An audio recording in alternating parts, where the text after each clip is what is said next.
फरवरी का महीना अभी समाप्त ही हुआ है, मार्च के महीने की शुरुआत भर हुई है, लेकिन जिस तरीके से तापमान में बढ़ोतरी देखने को मिली है, फरवरी में 26 तारीख का दिन बीते 74 सालों में सबसे गर्म दिन रिकॉर्ड किया गया, जब न्यूनतम तापमान 19 डिग्री सेल्सियस के पार पहुंच गया।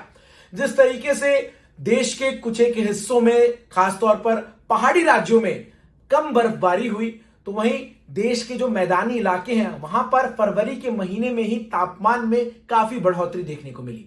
फरवरी के महीनों में अमूमन हमें देखते हैं कि हल्की सी गुलाबी ठंड जो है वो रहती है, लेकिन इस बार फरवरी के अधिकतर दिनों में चिलचिलाती हुई धूप ने लोगों को परेशान किया। साथ ही साथ तापमान में हर दिन बढ़ोतरी देखने को मिली।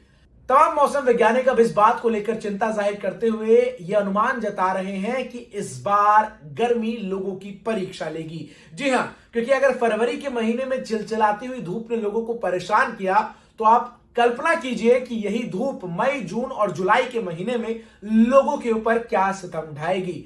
हीट वेव्स का अलर्ट देश के दक्षिण के कुछ राज्यों में तो अभी से ही जारी किए जाने लगे हैं। इसके साथ ही साथ मार्च के महीने में भी मौसम विभाग की तरफ से जो अनुमान जताया गया है, उसमें तापमान में बढ़ोतरी देखने को मिलेगी, अमूमन जो हर साल मार्च का तापमान होता है उसके बनस्पत। लेकिन इन सब के बीच तमाम घरों में अभी से अब पंखे चलना शुरू हो चुके हैं। कुछ एक घरों में तो एसी भी जो है वो चलने लग गए हैं। आप क्या पंखा चलाकर सोते हैं, या फिर क्या आप अभी भी रजाई ओढ़कर घर में सो रहे हैं? ये जरूर कमेंट सेक्शन में हमें बताएं। लेकिन तापमान में बढ़ोतरी का जो सबसे बड़ा कारण है, जिसके बारे में हम और आप बचपन से पढ़ते आए हैं, वो है ग्लोबल वार्मिंग। वो ग्लोबल वार्मिंग जिसके बारे में हमने अपनी किताबों में पढ़ा कि ग्लोबल वार्मिंग के कारण धरती के तापमान में बढ़ोतरी होगी और ठंड जो है वो कम होती हुई जाएगी और गर्मी जो है वो बढ़ती हुई नजर आएगी। और अब संभवतः यही चैप्टर जो हमने अपने क्लासरूम्स में पढ़ा था, वो हम अपने जीवन में वास्तविक तौर पर देख रहे हैं,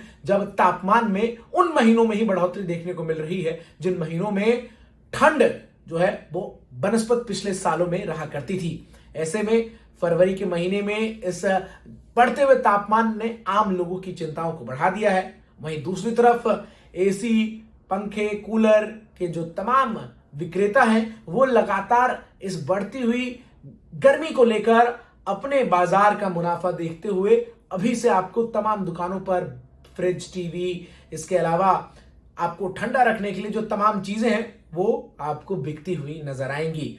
आप क्या सोचते हैं? इस बढ़ते हुए तापमान के पीछे कारण क्या है, और आखिर किस तरीके से हम और आप मिलकर इस तापमान को काबू में कर सकते हैं, और हम और आप, हमारी क्या जिम्मेदारी बनती है जिसके जरिए हम ये सुनिश्चित कर सके कि तापमान जो है वो संतुलित रहे, और आने वाली गर्मी के लिए आपकी तैयारियां कैसी हैं? जरूर इस वीडियो में कमेंट सेक्शन में अपनी राय साझा कर हमारे साथ अपने विचारों को रखें।